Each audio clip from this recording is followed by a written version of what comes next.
Thank you, Mark. Thanks for being such a great host and for setting this series up. So I want to welcome all of you and thank you for joining. I see that some of you guys are valued clients here today, so I want to thank you for joining. And I'm glad to see people joining from all over the country, like Park City. So thanks for joining. Today, we're focusing on business owners who are doing well, but are looking for that next level of growth. So a little bit about me. My practice is entirely about business and professional growth. I started my career in manufacturing on a factory floor as a production scheduler and as a buyer. And then when I got tired of doing real work, I went off and got an MBA and switched to sales and marketing, primarily in fast growing and transformative high-tech companies.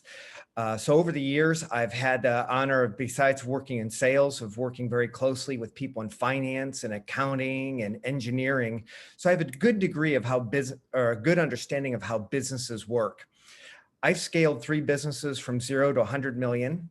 I've sold 1 business for 300 million. And over the last decade, I've worked with primarily tech businesses, building them from 0 to maybe 5 to 7 million. I presently am a small business owner myself. I left the corporate world last year to become a coach, and I also own right at home in-home care businesses that are presently operating about twice the revenue of their peer groups. So I'm practicing what I'm preaching about, learning how to grow a business fast. So I just want to acknowledge right off the bat that business is hard. Success isn't a given. According to the U.S. Bureau of Labor Statistics, 50% of all businesses close in their first 5 years. And that was true before COVID. But failure and stagnation points are predictable, and we're going to talk about them today. If your business is still young and at risk, we can help you identify your risk and create a strategy to grow your business. But today, we're going to really focus our conversation more on where most of you are who are joining. Your businesses have already succeeded in early phases, but now you're looking to get that business to the next level of growth, or for an entirely new goal where you're starting to think about what the future of your business looks like. Perhaps turning the business over to your family, or to sell it at a high multiple of EBITDA where you can fund your retirement and travel the world based on all the work that you've invested in your business over time. Now, a lot of the people that come to us as focal point coaches, they have goals for higher revenue, but they're also wrestling with the idea that they want, especially later in life, to live a healthier life, and they want to spend more time with their family. They feel stress about making trade-offs about whether to work extra hours or to go out and do things that they want, like golfing or serving their community, or certainly spending time with their spouse or their grandkids. And a lot of times our clients have this gnawing fear in the back of their head that disaster is just around the corner. So our initial discovery call, I often hear phrases like, my business revenues have plateaued. I'm working harder than ever, but I'm not making as much as I was in the past. I want to work less, but not without my revenue, my revenue dropping off. Have any of you guys ever experienced that? What are some of the common issues that you deal with scaling your business? Please throw them in the chat and Mark will share them as we go along. Now, one of my favorite Brian Tracy quotes is that stress is just an unmade decision. In our focal point journey, we explore common stagnation and decision points, and we evaluate what the best and worst outcomes might be. And with that understanding, we go ahead and we create the plans that we allocate your time and your resources to getting the very best outcome. And with that plan in place, your stress levels decrease. You can breathe a little bit easier because you've done your best to think through what could go wrong. And therefore you're ready to do your best. And that's all we can ever hope to do. Now, before I get into the main part of today's talk, I want to just introduce this idea of business life cycles. This graph, this S curve, was popularized by a UCLA professor called Yitzhak Adidas. And it basically says that all businesses and products have a predictable life cycle. And by knowing those predictable life cycle, you can align your activities to get the greatest possible outcome, to get the results that you want.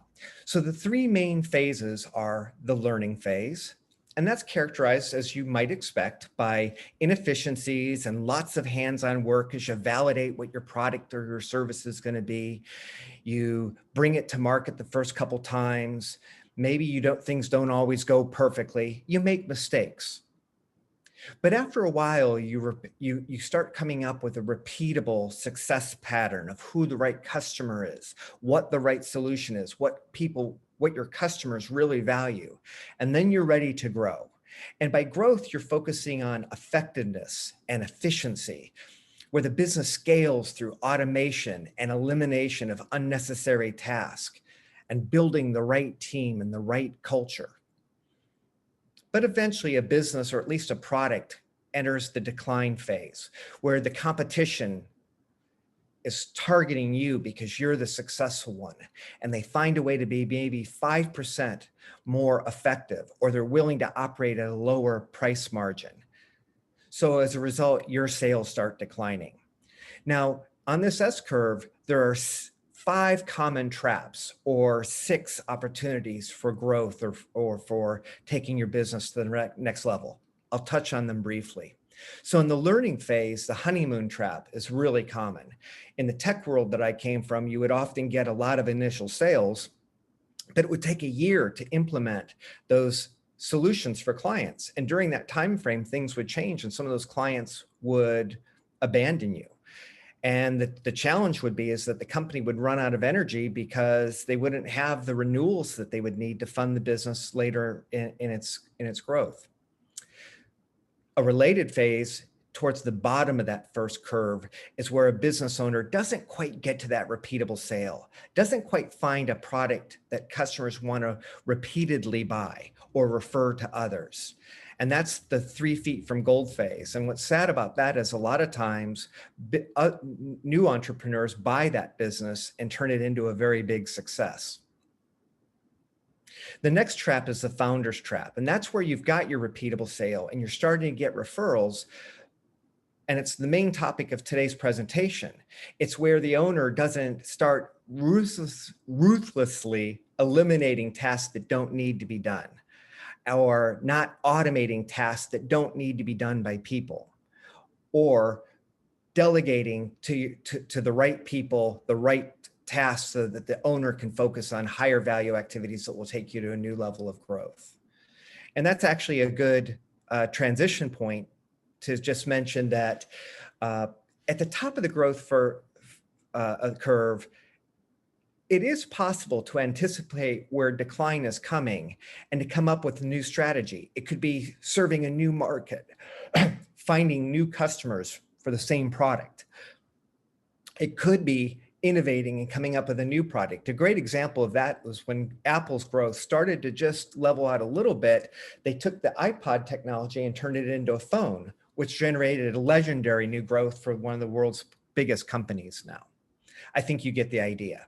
So the key idea is that with these curves, by knowing where you're at in the curve, you can allocate your time and your money and your resources and focus on the right level of activities to get the right results.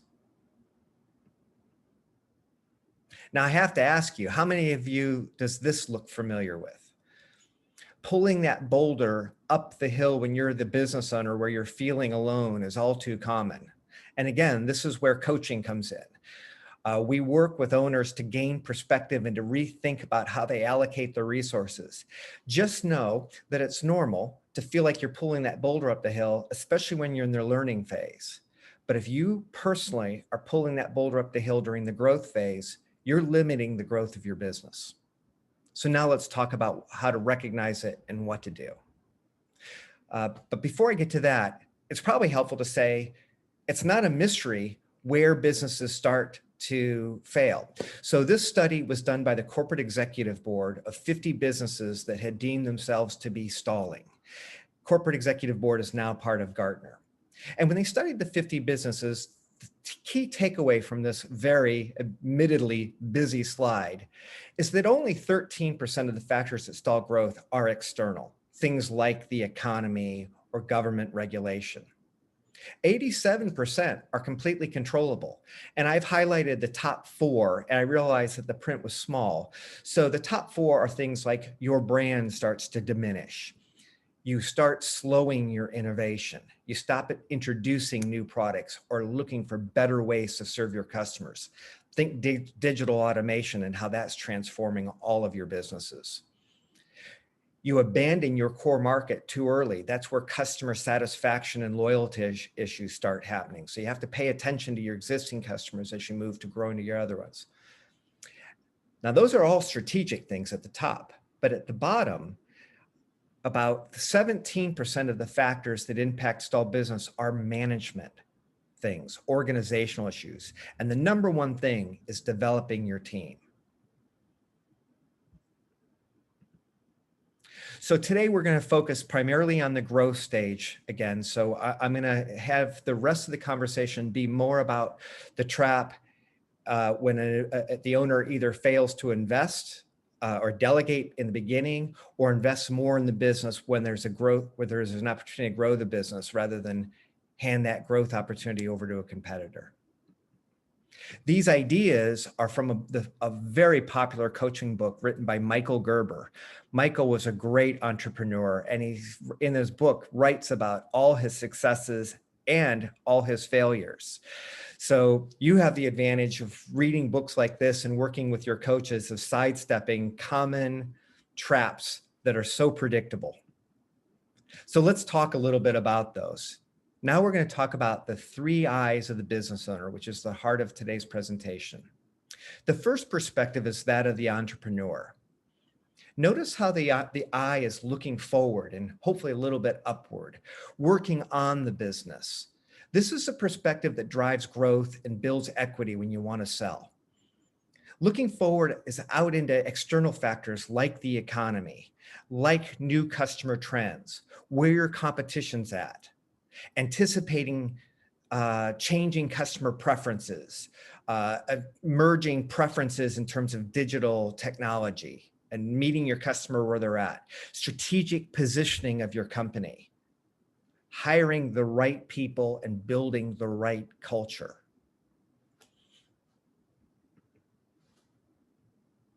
The second perspective is that of a manager. And you notice that the manager's perspective is looking backwards. So a lot of this is looking at reports, monitoring what's happened to make adjustments to make your business work better going forward. It's also doing things like hiring and training the staff, but it's more reactive to the business. It's more keeping up with the growth that's coming at you. So in my right at home businesses, on the strategy side, what we started doing is spending more time building partnerships with the right companies that can refer us hundreds of customers rather than just focusing on one-on-one things. We're focusing on hiring professional managers who can hire and develop caregivers so that we can focus on building and acquiring other territories and creating better working environments so that we attract better people. And likewise, on the management side, it's things like handling the payroll and things. So just to put things in perspective of the examples of the tactical tasks that happens at these levels. The last perspective, and by far the one we spend the most time in, no matter if we run a business, is the role of the technician. Where do the technician eyes look? Now, those eyes do look a lot like mine. And it's because the technician is working in the business. It's doing the business. A lot of times when we create a business, if it's a software business, the founder's writing the software or selling the software on a day-to-day basis. In our healthcare business, from time to time, we have to care for an elderly patient because a caregiver doesn't show up or because we haven't hired enough people. It's hard to align demand with supply. So the nature of the business, this is what they're talking about when you hear the phrase, you're working in the business, not on the business. The in the business sustains you for that moment, but sometimes takes away your time to focus on the things that will enable growth in the future.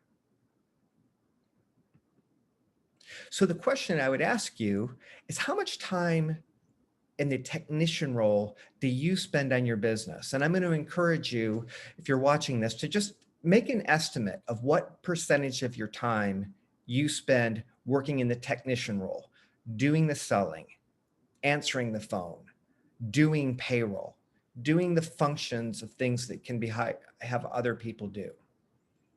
Mark, do you shout out if you get any answers?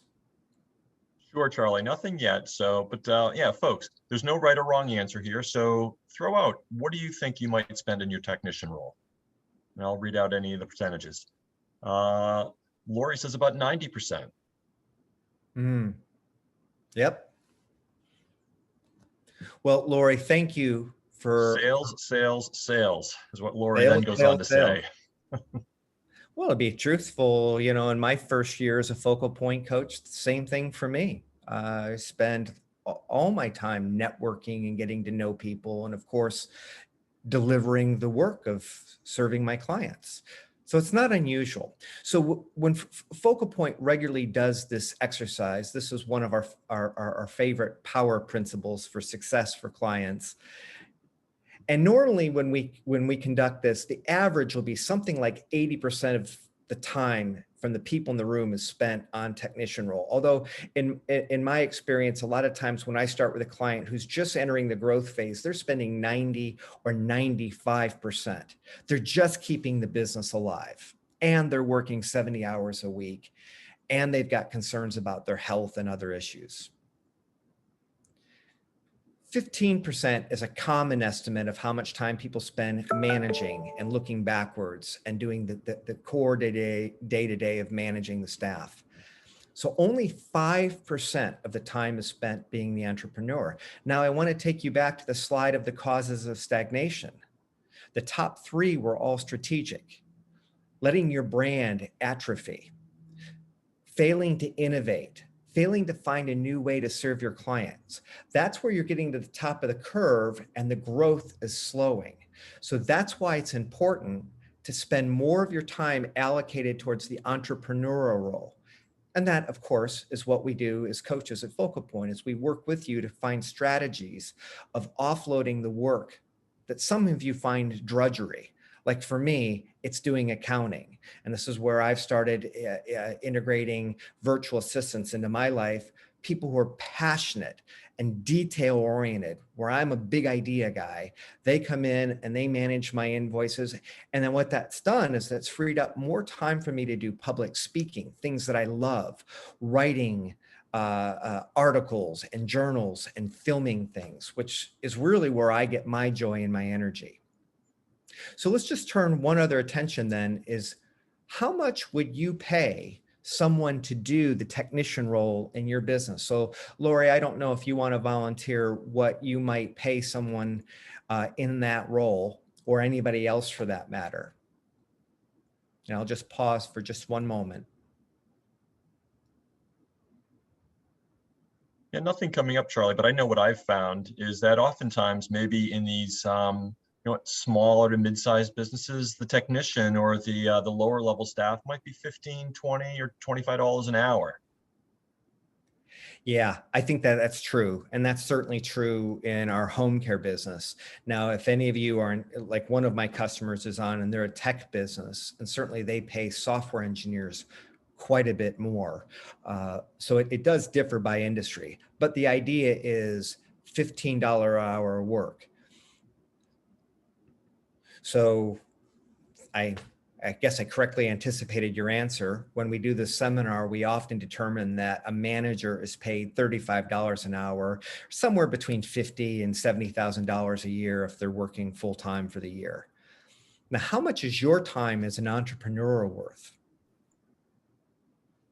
Now, that's a magical question. Now, mostly, I normally hear at least $100 an hour, which can translate to like a $200,000 a year field. But if your business is about not only taking your income in, but growing a business that acquires worth, that you're going to sell the business for in the future, it's $100, it's $200. To some tech owners, it's almost infinity.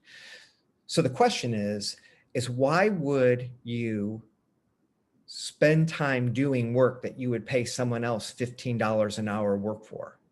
And that's the gotcha that's the what unlocks growth with most of our growth customers, is helping them transition through a very predictable stage of recognizing it and then going through a series of tasks to eliminate tasks that don't need to be done, to automate work that nobody should be doing. And this is really true with digital automation. And then finally, delegating that work, the payroll work, the sales work, so that you can spend more time acquiring other businesses or innovating in the next generation product. So I have 3 recommendations for those of you that want to grow your business. First off, evaluate for your goals for the business, especially in the context of what you want for business success, financial security, your health, and your family, your lifestyle, and your faith. There's no right answer here. It's all very personal.